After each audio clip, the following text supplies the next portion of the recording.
Oi, gente. Eu tô aqui para dar início à apresentação do webinar de Genética e Evolução da minha turma de Medicina UFPR, que é a turma 24.2. O meu grupo ficou responsável pelo gene GALC. Aqui no sumário é possível encontrar todos os tópicos e os responsáveis. E a nossa docente é a professora doutora Angélica Bolt. O meu tópico é o primeiro, a estrutura do gene. Então, o nosso gene, como eu disse, é o GALC, cujo nome oficial é galactosilceramidase. Ele também tem um sinônimo, que é a galactocerebrosidase. É um gene importante porque ele é responsável por transcrever uma enzima lisossomal envolvida no catabolismo de galactosilceramida, que é um lipídio muito importante nas células da bainha de mielina, nos rins, no tecido epitelial do intestino delgado e no tecido epitelial do cólon. Ali no último subtópico também a gente encontra o número dele no homem. Seguindo aqui, nós temos a localização do gene, que é a 14q31.3, ou seja, ele está localizado no cromossomo 14, no braço longo, né, braço Q, na terceira região, primeira banda e terceira subbanda. Ele fica na fita descontínua e ali no último tópico também é possível encontrar a localização, a coordenada genômica do gene. Aí na imagem, onde está destacado por um retângulo vermelho, é onde o nosso gene se encontra. Seguindo mais um pouquinho, aqui nós temos os genes vizinhos. Na imagem, todas as setinhas representam um gene vizinho e os seus nomes, né? Eu destaquei dois que eu achei mais interessante. O resto, que não foi destacado, em sua maioria esmagadora, eram apenas intensificadores de outros genes. O primeiro que eu trouxe aqui é o GPR65, que está envolvido em vários processos, incluindo a ativação da GTPase, a regulação positiva da montagem de fibras de estresse e a regulação do pH ácido. O segundo que eu trouxe é esse LOCK 13005617, que é um silenciador. Ele tem a capacidade de reprimir um promotor de origem de replicação em células linfoblastóides. Próximo aqui, a gente tem a região promotora do gene, que é o Tata Box, né? Que está destacado em azulzinho, ali um pouquinho antes do primeiro exon. Mais em frente, nós temos as ilhas CPGs. As ilhas CPG são importantes de ser destacadas porque elas são relativamente raras. Geralmente, citosina procedida de guanina vai ser metilada, essa citosina, né? E aí ela se transforma em uma tirosina. Então, essas ilhas CPGs, além de serem raras, são importantes para poder diferenciar uma fita parental de uma fita recém-sintetizada. E elas são mais comuns em genes de manutenção, genes housekeeping, né? Que são genes que estão sendo constantemente transcritos e traduzidos. E elas geralmente são mais comuns perto do sítio de início de transcrição, mas não é regra. O nosso gene tem só uma região CPG, uma ilha CPG, que é assim verdinho, na segunda imagem ali embaixo, bem no cantinho. Tem um verdinho que é a ilha CPG. E essa ilha possui 87 citosinas procedidas de guanina, conforme explica a primeira imagem ali retirada do UCSC. Aqui em frente nós temos duas imagens que ilustram os introns e os exons desse gene. Cada linha contínua dessa primeira imagem é um intron e cada retângulo preenchido é um exon e cada retângulo não preenchido é um exon não codificante. Então dá para ver aí que são 16 introns e 17 exons e todos os exons são codificantes. Apesar dele ter um retângulo ali na extremidade esquerda que não está preenchida, também tem uma porção preenchida. Então todos são codificantes. Ali na segunda imagem é possível encontrar sequências conservadas dos introns, que estão destacados em bolinhas vermelhas, que são as sequências de início, a GT, que é a guanina tirosina, e as sequências de final do intron, que são as AGs. Além disso, na segunda imagem, a gente também tem as regiões UTR, que são os nucleotídeos que estão escritos em laranja. anteriormente e posteriormente aos exons, que estão em azuis. A gente tem a região UTR 5' e 3' respectivamente, em cima e embaixo. E, por fim, aqui nós temos genes ortólogos e genes parálogos. Esse gene, o GALC, possui 225 ortólogos, que são genes em espécies diferentes, mas que possuem a mesma origem evolutiva. Ele transcreve 16 transcritos diferentes, por conta do splicing alternativo, né? E 5 fenótipos diferentes. Não foi possível encontrar nenhuma informação no ensemble para genes parálogos ao nosso gene.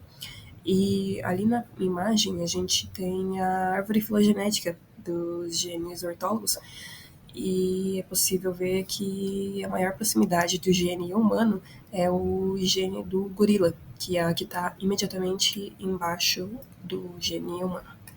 Oi, eu sou a Bruna e eu vou falar sobre a regulação da expressão do gene. No primeiro slide, eu abordo o tema dos transcritos. O que são os transcritos? Né? Eles são decorrentes do processamento do RNA mensageiro no processo do splicing, que é o processo de retirar os introns e adicionar os exons no RNA maduro. Isso faz com que um único gene tenha vários transcritos, e cada um deles pode codificar diferentes proteínas. No caso do gene GALC, são 16 transcritos no total, mas apenas 5 deles codificam a proteína, que são os 5 da parte superior da tabela, essa parte mais coloridinha.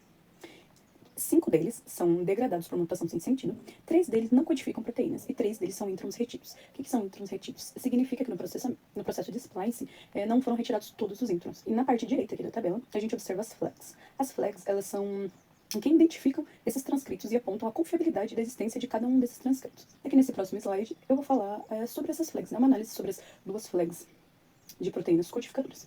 Uma delas é o GALC 201, sobre o GALC 201, e a outra no GALC 203. No GALC 201 estão presentes 5 flags. A Many Select, que identifica o transcrito biologicamente mais relevante. A flag Assemble Canonical, que identifica o transcrito mais conservado expresso. A flag Gencode Basic, que indica o transcrito mais complexo. A flag APRIS-1, que prioriza o transcrito que codifica a proteína principal. E, por fim, a flag TSL1, que prioriza os transcritos que correspondem à maior parte dos exons em uma escala de 1 a 5, onde 1 é o que designa a maior correspondência, que é o caso do GALC 201, e o 5 é com a menor correspondência, no caso é a piorzinha. E no caso do GALC 203, as flags são Gencodes Basic, que, como eu havia falado, é que indica o transcrito mais complexo, e a flag TSL2, que designa o segundo transcrito de melhor correspondência. Aqui nesse próximo slide, eu falo sobre isoformas proteicas, que são formas diferentes de uma proteína produzida a partir de genes diferentes, a partir do mesmo gene, por processo alternativo. E as produzidas a partir do mesmo gene são expressas de maneiras diferentes, de acordo com o tecido, como as do gráfico em questão do gene GALC, e analisando várias isoformas diferentes, sendo que a primeira delas, onde está marcado com o final 304,7, é a mais expressa no nervo tibial. De maneira semelhante ao que ocorre nas isoformas proteicas, é possível analisar diferentes expressões do gene em diferentes órgãos e tecidos, através desse gráfico que demonstra a especificidade do gene GALC em vários tecidos medidas em TPM, que é transcritos por milhão, onde mais expresso é o nervo tibial, identificado pela barrinha maior, que é a barrinha verde. Que eu trago esses diferentes tecidos com maior expressão do gene GALC, como analisado no gráfico anterior. O primeiro deles, como já dito, é o nervo tibial, com 32,91 transcritos por milhão. Em seguida, os testículos, com 28,59 transcritos por milhão. Depois, o cérebro, com 27,1 transcritos por milhão. E, por último, o pulmão, com 26,83 transcritos por milhão. É possível também fazer uma análise da expressão do gene de acordo com o sexo. Aqui é possível observar que o gene é mais expresso no sistema reprodutor masculino, com 28,59 transcritos por milhão nos testículos, do que no feminino, né, no útero, com 15,44 transcritos por milhão. As outras variações são um pouco mais suaves, né, que é no cérebro masculino, com 28,7 transcritos por milhão, do que no cérebro feminino, que é 23,63 transcritos por milhão. E outro no pulmão masculino, 27,8 transcritos por milhão, e no feminino, que é 26,29 transcritos por milhão. Já aqui nessa tabela é possível trazer a expressão do gene no desenvolvimento fetal entre aproximadamente 34 e 36 semanas de gestação, sendo a maior especificidade no intestino delgado, com 72 transcritos por milhão. E nota-se que nessa última parte da gestação, o gene que é menos expresso é no lóbulo frontal, com apenas 3 transcritos por milhão. Mas daí dá uma variada um pouco na especificidade do gene, de acordo com o tempo de gestação. Por exemplo, nas primeiras semanas de gestação, ali pela 9ª semana, 10ª semana, ele é muito mais expresso no desenvolvimento do cérebro. Nesse próximo gráfico, é possível visualizar as expressões das variações do gene GALC.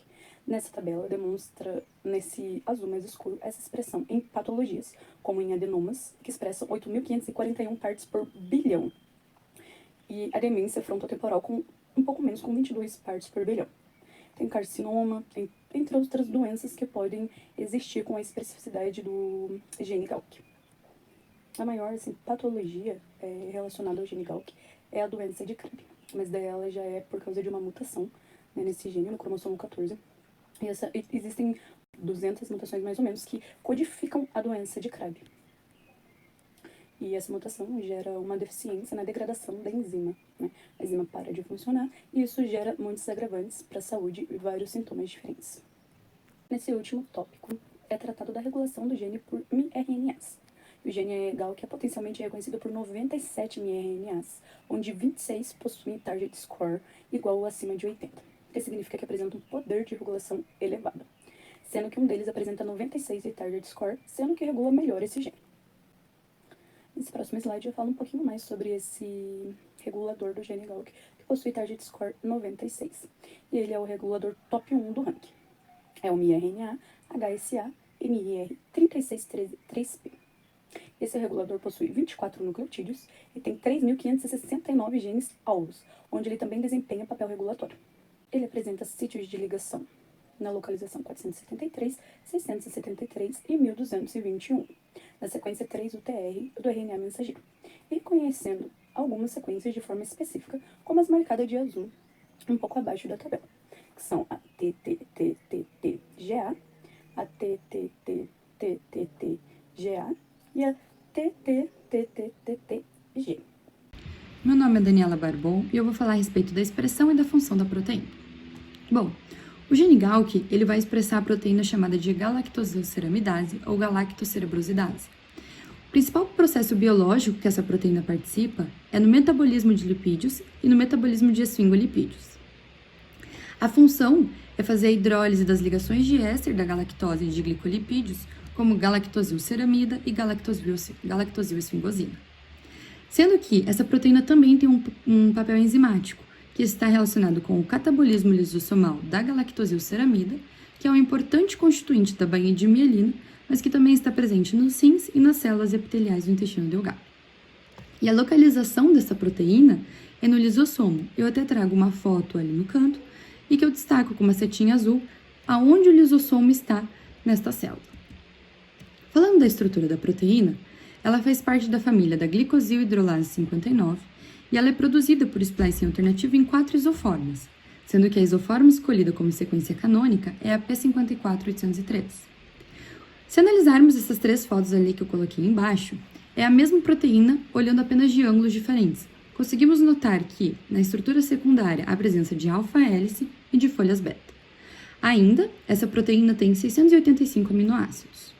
Aqui eu trago uma tabela, e eu trago ali o GALC 201, GALC 202, GALC 213 e GALC 206, sendo que esses 4 genes expressam uma proteína com papel enzimático. Mas também tem o GALC 216, que vai expressar uma proteína com um papel metabólico. Falando da função normal desta proteína, eu já havia dito que ela tem um papel na hidrólise das ligações de éster de galactose dos glicolipídios, e eu trago um exemplo de reação ali. Eu amplio ao lado o reagente principal e os 2 produtos, sendo que, note, esse reagente principal ele é quebrado pela água, formando esses 2 produtos abaixo com a inserção das hidroxilas. Ainda sobre a função, como essa proteína está presente no lisossomo, o papel principal do lisossomo é fazer a digestão intracelular de macromoléculas, então a galactosilceramidase junto com outras enzimas farão esse papel da digestão. E vale salientar que o pH ideal, o pH adequado para o bom funcionamento enzimático é entre 4 e 4,4, ou seja, o pH ideal é um pH ácido. Trago ainda como exemplo a proteína galactosilceramidase presente nos lisossomos das micróglias. Por que eu trago micróglias? Porque vamos ver nos slides seguintes que a principal doença relacionada a essa proteína afeta o sistema nervoso. E a micróglia é uma célula de defesa do sistema nervoso que tem o papel de fazer a renovação dos compostos da bainha de mielina e eliminar os compostos tóxicos. Ou seja, quando há uma falha na expressão dessa proteína, alguma dessas funções, ou até as duas, serão prejudicadas, podendo haver um acúmulo de substâncias tóxicas prejudicial ao organismo. Falando a respeito da expressão do RNA mensageiro, notamos que ele tem uma expressão em diferentes tecidos, nos mais variados, não há uma especificidade tecidual. Mas eu trago como destaque ali o intestino curto e o duodeno. E com flechinha vermelha eu destaco o pulmão, córtex cerebral e o estômago, justamente para a gente fazer uma comparação, nesse próximo slide, a respeito da expressão da proteína. Note que a expressão máxima aqui é no córtex cerebral, no pulmão e no estômago. Tem também no intestino pequeno e no duodeno, no intestino curto e no duodeno. Mas eu quero trazer essa comparação que, enquanto no RNA mensageiro se dá a expressão máxima no intestino curto e no duodeno, aqui a expressão da proteína se dá principalmente no córtex cerebral, no pulmão e no estômago. Então tem essa pequena diferenciação. Ainda fazendo uma comparação entre a expressão do RNA e a expressão da proteína, ambos não têm uma especificidade tecidual, ou seja, eles vão ser expressos nos mais variados tecidos do corpo, isso a gente consegue analisar tanto pelos gráficos nos slides anteriores, como por esse infográfico aqui mostrado. E vamos destacar o cérebro, o trato gastrointestinal e a comparação ali dos tecidos masculinos e tecidos femininos, que são assim, de significativa expressão, tanto do RNA mensageiro como da proteína. Mas notamos que não há uma especificidade de tecido. A expressão de ambos, tanto do RNA como da proteína, ela é clara em vários tecidos. Falando das patologias, justamente por essa baixa especificidade tecidual, a gente tem como consequência uma baixa especificidade de câncer, ou seja, há um potencial para desencadear câncer em diversos tecidos. Podemos notar ali nas imagens que tem câncer coloretal, câncer mamário, câncer prostático, câncer pulmonar e câncer ovariano. Então, são áreas totalmente diferentes do corpo, mas que têm potencial para desenvolver câncer. Aqui mais um gráfico que traz essa relação dos cânceres. Não há especificidade de câncer, então pode afetar os mais variados tecidos. Temos também que o Gauch é um marcador prognóstico em certos cânceres, como o glioma, o câncer ovariano e o câncer renal. Lembrando que o prognóstico se refere à tentativa de traçar uma provável evolução da doença, sendo que no glioma e no câncer ovariano é um prognóstico desfavorável, e no câncer renal temos um prognóstico favorável. E por último, temos a doença de Craig, que eu já havia citado, essa doença que afeta o sistema nervoso. Também é conhecido por leucodistrofia de células globoides ou lipidose da galactosilceramida. É uma doença que vai ser causada por uma mutação no gene Gauch e vai afetar ali, vai gerar um distúrbio autossômico recessivo, afetando agora sim o catabolismo insuficiente da produção normal de mielina, ou seja, não vai ser feita essa produção normal de mielina, que vai afetar, vai trazer uma desmielinização e, portanto, trazendo um prejuízo à condução de impulsos nervosos. Essa doença, ela afeta principalmente na forma infantil, 90% dos casos, se manifestando até antes dos 6 meses de idade, com sintomas como irritabilidade, espasmos, parada do desenvolvimento motor e mental, e com crises febris que não foram ocasionadas por uma infecção. Esses sintomas podem se agravar com espasmo mioclônico de braços e pernas, regressão mental e podem progredir à perda dos movimentos voluntários e até levar a óbito antes mesmo dos 2 anos de idade.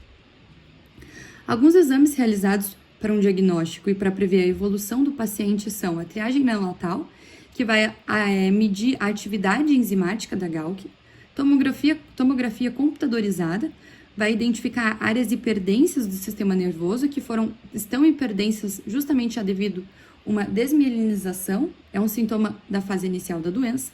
Tem o teste genético, que vai fazer uma análise nos portadores, identificar dentro dos familiares se há algum portador deste gene, e a biópsia cerebral, que vai também identificar condições da patologia. E por último, os tratamentos. Se for diagnosticado no início, ainda quando está assintomático, tem 2 tratamentos possíveis, que é a transfusão de células-tronco do cordão umbilical e o transplante de células hematopoéticas. Olá, meu nome é Rafaela Sattler Couto e eu vou falar sobre o polimorfismo do gene GLC. De início, vamos falar sobre o conceito do polimorfismo. Um gene ele pode ter diversas variantes dele na população, E para essas variantes serem consideradas ou não um polimorfismo, nós temos que levar em conta sua frequência. Se uma variante tem a frequência superior a 1% dos alelos na população, então sim, ela vai ser considerada um polimorfismo. Mas se essa variante não atinge essa frequência de 1%, ela é denominada como uma variante rara. Então, a gente pode ver que o que determina o polimorfismo não é o tipo de mutação que causou a variante, não é o tamanho do genoma envolvido, não é sua localização ou se ela tem um efeito aparente ou não sobre o indivíduo que determina isso, mas sim, o conceito de polimorfismo está inteiramente ligado à frequência. Aqui nós temos uma visão geral das variantes do gene de ALC, que ela atinge um pouco mais de 27 mil variantes desse gene, e aqui nós temos uma tabela do Ensembl dividida em consequências para essas variantes, né? Aqui temos 31 tipos que eu passei para esse gráfico para que a gente pudesse visualizar melhor, né, essas consequências. Aí podemos ver que 89% dessas consequências são variantes de introns, que é um número bem grande comparado à porcentagem da segunda colocada, que é a variante missense, que ela atinge apenas 3% do total, né? Então é um valor bem discrepante em comparação às outras também, que tem valores bem inferiores, porcentagens bem inferiores relacionadas à maior consequência, que é a variante de intro. Aqui vamos começar com a variante comum, a escolhida foi a RS408667. Ela é uma SNP. SNP por quê? Porque ocorre a troca de um único nucleotídeo. No caso dessa variante, foi a troca da adenina pela timina. E essa substituição, ela se caracteriza por ser uma mutação de transversão de base. Por que uma transversão? Porque ocorreu a troca de uma purina por uma timina. E essa variante está localizada no cromossomo 14, na região 8795-1477, que é uma região de intro. Nesse slide, nós vamos analisar as frequências dessa variante em diversas populações. Podemos ver que a adenina, a base ancestral, ela ainda é predominante entre as populações. Apenas ali na África, a gente vê que a adenina ancestral, ela se iguala à timina, né? Uma porcentagem de 50% para cada uma. É o que pode indicar futuramente que a timina, ela supere a base ancestral. Aqui nós temos o fenótipo associado, né, a essa variante, que é a esclerose múltipla. A esclerose múltipla é uma doença desmeninizante, inflamatória, crônica do sistema nervoso central, que pode causar danos de vários graus ao axônio e afeta principalmente adultos jovens, com predominância em mulheres. Agora vamos falar sobre a nossa variante rara. A escolhida foi a RS 13 34 23 1006, também uma SNP. SNP porque ocorreu a troca de um único nucleotídeo. No caso dessa variante, foi a timina pela citosina, e diferente da outra variante, essa é uma mutação de transição de base, porque a substituição foi de uma pirimidina por outra pirimidina. Ela também se caracteriza como uma variante missense, porque ocorreu uma mutação não sinônima, ou seja, essa troca de base, ela afetou o códon, né? Ela alterou o códon, então ela vai alterar o aminoácido a ser especificado para esse códon lá na tradução. Nessa imagem, a gente pode ver a localização da variante rara, que é no cromossomo 14, na região 87934740, que está ali indicada pela seta azul. A gente pode ver que é uma região que ela codifica proteína, né? Então, podemos afirmar que é uma região de exon. Aqui vou tentar exemplificar um pouco dessa alteração de aminoácido especificado pelo códon, essa mutação em sense que ocorre, que no DNA, com a substituição da timina pela citosina, isso vai refletir na transcrição do RNA. Antes, naquele códon, né, do RNA, que antes seria ACA, que teria uma adenina no começo, né, vai ocorrer a transição com GCA, com uma guanina no lugar da adenina. E essa mudança, né, no códon dessa trinca vai resultar na mudança do aminoácido. Quando o RNA for lá para o citoplasma, se ligar lá o ribossomo, para que possa ocorrer a tradução, o códon lido não vai ser mais ACA, como podemos ver pelo código genético que caracteriza um aminoácido treonina, e sim GCA, que vai ser o aminoácido alanina no lugar. E esse aminoácido, que não era para estar ali naquele lugar, naquela proteína, gerar consequências que a gente vai analisar ali logo adiante no próximo slide, né, no fenótipo. Aqui o fenótipo associado é a deficiência de galactosilceramida beta-galactosidase, que ela caracteriza, né, pelo catabolismo insuficiente de galactolipídios. E um sinônimo para essa deficiência é doença de Coib, que já foi mencionada, né, no decorrer desse trabalho, que é uma doença lisossomal, autossômica, recessiva, que afeta a substância branca dos sistemas nervoso central e periférico. É o início infantil dessa doença, mais agressiva, que é caracterizado pelo desenvolvimento normal dos primeiros meses, seguidos por rápida deterioração neurológica grave. A idade média de morte é de 24 meses, variando entre 8 meses a 9 anos, e quando ela tem um início tardio, essa doença ela é mais variável em sua apresentação. Ela pode dar uma expectativa de vida maior ao indivíduo. Aqui nós temos as frequências, né, em diversas populações, e como esperado, elas se caracterizam em estar 100% em todas as regiões, né, em toda a população mundial. Isso já é esperado, porque ela é uma variante rara e sua porcentagem é de inferior a 1%. Então, a sua incidência vai ser muito ínfima em comparação com o valor total, como a gente pode ver ali, né, no gráfico ali especificado da população mundial, dentre mais de 1.400.000 pessoas, né, analisadas, que têm a timina, apenas 6 têm a citosina, né? Então, é um número bem pequeno, perto do todo, e o que aí já é esperado, né, para uma variante rara. Olá pessoal, tudo bem? Meu nome é Otávio de Rodrigues e eu estarei explicando para vocês as técnicas de investigação. Então, iremos destrinchar juntos técnicas que podemos aplicar, né, tanto para a investigação de um dos polimorfismos que foram apresentados e para um transcrito de RNA que também já foram apresentados aqui no nosso trabalho. Então, iniciando pela investigação de um dos polimorfismos, a técnica escolhida foi a PCR-RFLP. Iremos aplicar essa técnica, né, na nossa variante comum, que é a RS408667, que foi apresentado para vocês pela Rafaela anteriormente, tá? Então, como nós vamos aplicar essa técnica no nosso polimorfismo? A PCR-RFLP é dividida em 3 etapas, né, iniciando pela PCR, posteriormente com a clivagem, utilizando as enzimas de restrição, e por fim, a eletroforese para visualização. Então, ali naquela primeira etapa, ocorrerá a amplificação, né, daquela sequência, daquele fragmento de DNA, utilizando primers, e é muito importante que você conheça, né, as extremidades ali desses fragmentos.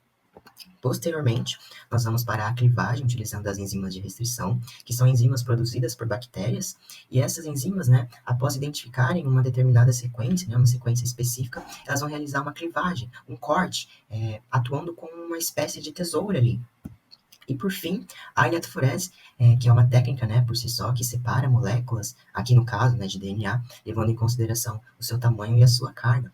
Ao final desse tópico da investigação dos polimorfismos, eu irei apresentar para vocês, né, o resultado ideal que a gente deveria chegar, né, ao final da nossa PCR-RFLP.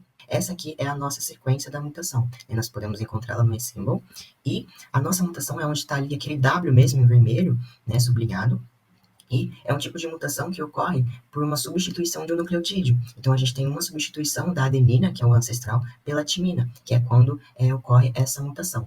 Né? Então, nós iremos aplicar um tipo de PCR que seja favorável a essa situação, né, de ser uma substituição. Então, o nosso primer ele vai se localizar ali 20 nucleotídeos anteriores à nossa mutação. É muito importante, né, é necessário que a mutação esteja exatamente na última posição, né, do nosso primer, para que essa PCR ocorra. E agora nós iremos encontrar o nosso primer reverso. O primer reverso, ele irá combinar, né, com o nosso primer que acabamos de desenhar, e é muito importante, né, é necessário que ele esteja posteriormente após a nossa mutação, e iremos levar em conta alguns fatores, como, por exemplo, a presença, né, de muitas repetições, a presença de muitas guaninas e muitas citosinas, pois elas influenciam, por exemplo, a questão da temperatura, e isso acaba afetando, né, o resultado que a gente procura, né, o resultado desejado. Então, encontrado esses dois primers, né, nós iremos verificar, combinar eles para ver o quão específico eles são.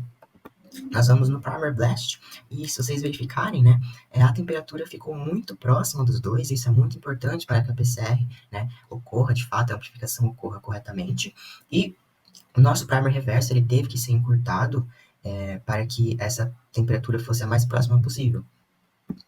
Aqui nós conseguimos verificar as regiões, né, os locais em que esses primers se ligariam. A primeira é a nossa região desejada, em que, se a gente for analisar, ele até mostra ali, né, identifica a timina como a mutação. Ele coloca uma adenina ali no final, que é a informação que ele tem na sua base de dados. Os outros dois são outras regiões que, eventualmente, esses primers poderiam se ligar, mas, como podemos observar, eles estão muito distantes, são fragmentos de DNA muito longos, né? Então, 2.000, 3.000, e isso provavelmente não afetaria a nossa técnica. Por exemplo, se em uma eletroforese eles estivessem muito próximos ali da nossa região desejada, isso poderia trazer um problema, né, uma dificuldade na visualização, mas como eles estão distantes, é provável que não dê nenhum problema, pois na eletroforese, né, o 133, ele vai se deslocar rapidamente ali na eletroforese, se deslocar para baixo, né, enquanto os outros dois, eles ficariam ali para cima, então provavelmente nem iríamos conseguir observar.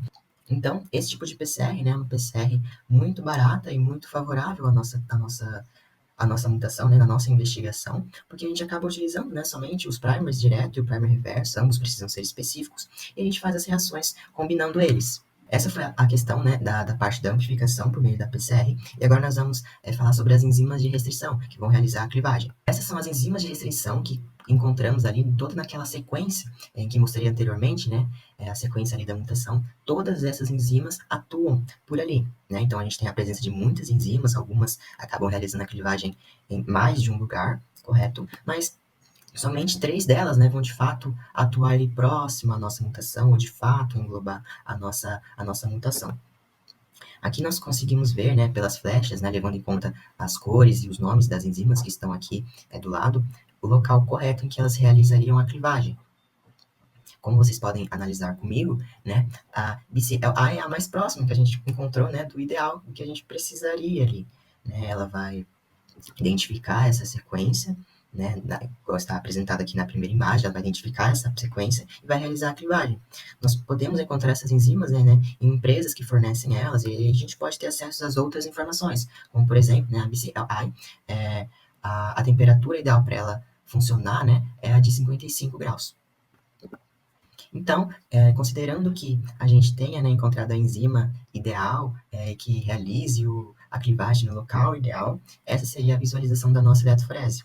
Com uma única banda, porque a gente tem a presença ali do alelo ancestral, né, que será uma banda pesada, e as duas bandas significam que houve a clivagem, né, então a gente tem um polimorfismo ali, e são bandas mais leves, e por isso elas migram, né, se deslocam para baixo. Agora, nós iremos falar sobre a técnica de quantificação para o transcrito de RNA. A técnica escolhida é a RT-qPCR, né, que é Real Time, e nós iremos aplicá-la no nosso Calc 201. Esse tipo de transcrito ele foi apresentado para vocês anteriormente, né, no início do nosso trabalho pela Bruna. Então, como a gente vai aplicar essa técnica no nosso transcrito em questão? Vamos iniciar por uma transcrição reversa, utilizando a transcriptase reversa, né, em que ela irá sintetizar uma fita de DNA complementar por meio do RNA mensageiro, certo? Esse DNA ele vai ser desnaturado e aplicado numa PCR, né, então utilizando os primers e junto com uma sonda. Nessa sonda, né, nas suas extremidades, ela terá um fluoróforo e um quencher. O quencher ele é responsável por ficar inibindo a fluorescência desse fluoróforo, mas assim que começa a polimerização, né, por meio da enzima TAC polimerase, haverá uma quebra, né, uma clivagem dessa ligação entre o quencher e o fluoróforo, e o quencher deixa de absorver essa fluorescência e a fluorescência do fluoróforo ela começa a ser emitida para o meio. E assim nós conseguimos, né, quantificar por meio de um gráfico. Né, a gente tem um gráfico aqui, é um gráfico desse tipo que a gente obteria, né, por meio dessa técnica, então a gente consegue analisar matematicamente o nosso transcrito. Então, como a gente utiliza as sondas, né, para aplicar essa técnica, a gente consegue procurar esses kits de sonda em empresas que fornecem. Então, aqui no Thermo Fisher, a gente encontrou um kit, e essa é a localização da sonda do nosso kit, e a gente precisa verificar se de fato é compatível com o nosso transcrito, né? Levando em conta ali os códigos deles, né? Do código do nosso transcrito ali, e o da sonda, a gente consegue concluir que sim, eles são específicos, tá? Que funcionariam, por mais que dos códigos ali esteja ponto 3 e o outro ponto 4, isso é mais por conta de atualização mesmo. Um dos sites está mais atualizado, mas eles representam a mesma coisa. Pessoal, essa foi a parte das técnicas de investigação. Eu agradeço pela atenção de todos. E agora, o Alexandre e a Laura estarão dando continuidade no nosso trabalho, apresentando para vocês os artigos. Oi, meu nome é Laura, eu vou apresentar o segundo artigo científico, cujo título é Variantes de GALC afetam a atividade enzimática da galactosilsaramidase e o risco de doença de Parkinson. Esse artigo científico ele foi publicado em 2023 na revista Brain, que é uma revista da Oxford University. E para introduzir o conteúdo desse artigo, como já foi falado sobre o gene GALC, eu vou abordar um pouquinho sobre o que é a doença de Parkinson. Então, a doença de Parkinson ela é caracterizada pela degeneração progressiva dos neurônios da substância negra do cérebro, que é uma parte específica da substância cinzenta do cérebro, responsável pela produção de dopamina, que é um neurotransmissor fundamental para o controle dos movimentos do corpo. E o que já foi descoberto? Foi descoberto que há uma associação entre enzimas glicosilcerebrosidases, codificadas pelo gene GBA, com a doença de Parkinson, que destaca a desregulação lisossomal. Então, quando esse gene ou a atividade dessas enzimas são afetadas, há um descontrole do lisossomo, que é uma das causas da patogênese. Também foi descoberta em estudos de associações genômicas com a doença de Parkinson, a inclusão do locus do gene GALC. Então, qual a finalidade dos estudos desse artigo? É analisar se a expressão desse gene, do GALC, e a atividade enzimática da galactosilceramidase, a GALCase, está relacionada causalmente com a doença de Parkinson. E um dos estudos exposto no artigo foi o estudo de associação genômica com meta-análise. Esse estudo ele serviu para examinar se as variantes no locus de GALC e em todo o genoma estão associadas à atividade da galactosilceramidase. Então, para esse estudo, teve como base de dados genômicos duas cortes, a corte de Columbia e da Universidade de Columbia, em Nova York, e a corte de Iniciativa de Marcadores de Progressão de Parkinson. Essas duas cortes foram analisadas para encontrar variantes SNPs, que são variantes de polimorfismo de nucleotídeos únicos, que estão relacionadas com a atividade enzimática da GALCase. Então, como pode ver, como visto no gráfico, essas variantes que foram encontradas, elas estão destacadas em verde. E o resultado significativo desse estudo foi que há uma variante SNP, que é chamada de SNP-RS979812, no locus GALC, que foi associada à doença de Parkinson em duas meta-análises anteriores. E nesse estudo, no estudo do artigo, ela foi fortemente associada à atividade enzimática da GALCase. Outro estudo foi a análise de colocalização de variantes comuns de GALC. Esse estudo tem por objetivo investigar se o aumento da atividade da galactosilceramidase tem um efeito causal na doença de Parkinson. A colocalização, ela permite determinar se as mesmas variantes que afetam o risco também afetam características de genes próximos. E ela tem 5 hipóteses, que é a H0, a H1, a H2, a H3 e a H4. Essas hipóteses, elas trabalham com variantes de locus de características quantitativas, que são chamadas de QTL. Então, a H0 é quando não tem nenhuma associação com a doença de Parkinson ou com a QTL na região. A H1 é quando tem associação com a doença de Parkinson. A H2 é quando tem associação com a QTL. A H3 é quando tem associação tanto com a doença de Parkinson quanto com a QTL, mas são variantes diferentes e independentes. E a H4 é quando tem associação com as duas, a doença de Parkinson e as variantes de locus de características quantitativas, que a variante é a mesma. Então, foi observado que o SNP, a variante SNP, que tem o nome RS979812, foi associado tanto à expressão do gene GALC quanto à atividade da GALCase. Ela é classificada, então, como H4, que indica que o aumento da expressão e da atividade da GALCase está associado à doença de Parkinson. Outro estudo discutido no artigo foi a análise de variantes raras, que tem como objetivo investigar o impacto funcional na alteração do gene GALC na patogênese da doença de Parkinson. Então, para estudar essas variantes raras, foi feito um sequenciamento dos genes de pacientes com a doença de Parkinson e sequenciamento de genomas sem a doença de Parkinson para o controle. E daí foi estudado a carga genética desse sequenciamento, mas o resultado desse estudo, dessa análise, foi que não foram encontrados associação entre variantes raras de GALC e a doença de Parkinson. E um dos estudos mais significativos do artigo foi o estudo funcional do nocaute do gene GALC. Ele foi feito para investigar o impacto funcional de alterações no gene de GALC na patogênese da doença de Parkinson. Então, os pesquisadores queriam saber se o desligamento desse gene e, por consequência, a não atividade enzimática da galactosilceramidase teria alterações na reciclagem de alfa-sinucleínas, ou seja, se essa molécula nas células neuronais teriam acúmulos. O nocaute de um gene é uma técnica genética utilizada para desligar a molécula, para desligar esse gene e a inativação dessa molécula. Então, e ele é feito com a edição do genoma CRISPR-Cas9, ele é feito com essa enzima de restrição associada a um RNA guia que liga a enzima na parte do gene GALC para o desligamento. E o resultado disso foi que o nocaute do gene, utilizando a CRISPR-Cas9, não levou ao acúmulo de alfa-sinucleínas, apoiando ainda mais que níveis aumentados, em vez de reduzidos da galactosilceramidase, podem estar associados à doença de Parkinson. O gráfico ao lado revela esse estudo, que não houve alteração com o desligamento do gene na atividade, no reciclamento dessa alfa-sinucleína nas células neuronais. E ainda no artigo teve a descrição de 2 outras análises, que foram a análise estrutural in silico de variantes de GalCase. Essa análise ela comparou a proteína GalCase humana com a de camundongo, e o resultado mais significativo foi que há uma mutação chamada P.L562T, que pode levar à maturação inadequada da GalCase, o que pode interferir na sua função lisossomal. E ainda teve o estudo da randomização mendeliana, que teve por objetivo investigar se o aumento da atividade da galactosilceramidase tem um efeito causal na doença de Parkinson. O resultado foi que o aumento da atividade dessa enzima pode estar associada causalmente com a doença.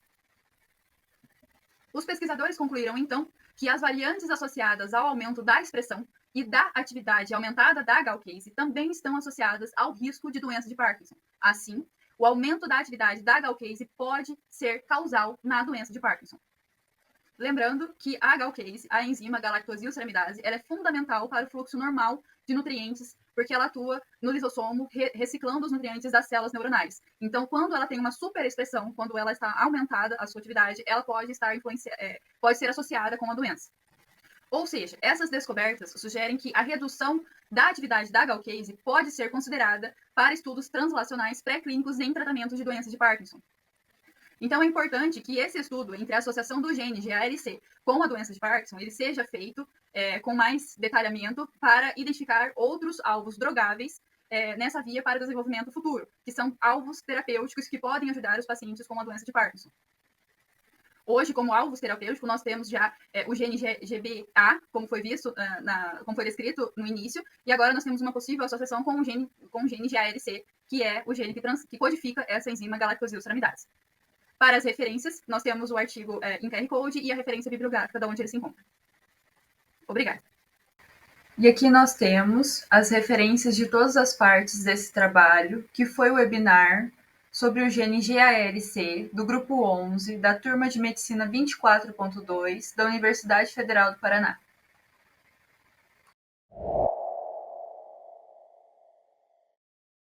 Esse é o banner produzido pela equipe sobre o gene GALC.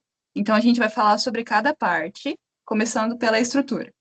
Quanto à estrutura, o nome oficial dele é galactosilceramidase.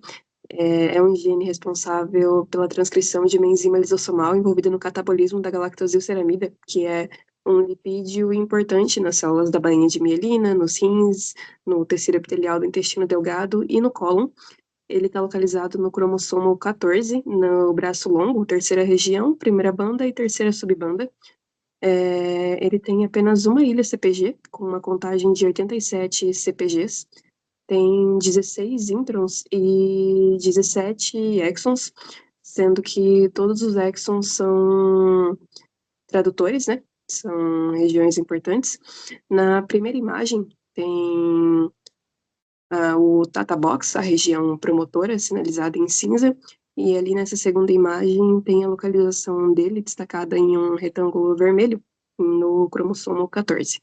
Na regulação da expressão do gene. Ela é importante, né? Principalmente porque permite que as células do corpo humano se expressem em diferentes órgãos e tecidos e de maneiras diferentes. Como no primeiro gráfico, e toda a parte colorida são órgãos e tecidos diferentes. E existe um mecanismo de controle positivo e negativo que ativa ou inibe a expressão do gene. Como nesse segundo gráfico, que é o gráfico do sexo, né? Por exemplo, no homem, ele é mais expresso no testículo. Então, ela vai ser muito mais ativa, o gene muito mais ativo nos testículos do homem. Na mulher, ele é um pouco menos no útero. Então, ele é mais inibido nessa parte. Agora, a respeito da expressão e da função da proteína. Bom, a proteína expressa pelo gene GALC é a galactosilceramidase e ela está localizada nos lisossomos. Sua principal função está relacionada com a hidrólise das ligações de éster da galactose e dos glicolipídios, sendo que ela possui uma baixa especificidade tecidual, ou seja, nos mais variados tecidos do corpo, há a presença dessa proteína, o que pode ocasionar várias doenças, sendo que a principal doença é a doença de Grape, que está relacionada com uma mutação e que afeta principalmente a forma infantil. A gente tem um gráfico ali trazendo essa baixa especificidade, mostrando que a expressão da doença ali ela se dá nos mais variados tecidos. Quanto ao polimorfismo, para uma variante ser considerada polimorfismo, ela tem que ter uma frequência superior a 1%. Esse gene ele tem um pouco mais de 27 mil variantes, e a gente pode observar que a maioria das variantes são variantes intrônicas. Aqui a gente estudou a variante RS408667SNP, que é uma variante comum, intrônica, com mutação de transversão de base, substituição de uma adenina por uma timina, e ela está associada ao fenótipo de doença de esclerose múltipla, que é uma doença desmielizante, inflamatória crônica do sistema nervoso central. E a variante rara estudada foi a RS1334231006SNP, que ela tem a frequência menor de 1%, por ser classificada como rara. Ela é uma variante missense, em que ocorre uma transição de base, que foi uma timina por uma citosina. E ela está associada com a doença de Grape, que é uma doença lisossomal, que causa deterioração neurológica. Bom, eu vou falar agora um pouquinho sobre as técnicas que podemos aplicar tanto para a investigação dos polimorfismos, quanto para a quantificação de um transcrito. O polimorfismo escolhido foi a variante comum, que a gente vai aplicar a PCR-RFLP, que é aquela PCR que começa com uma PCR, e depois a gente tem a clivagem utilizando as enzimas e finaliza com uma eletroforese.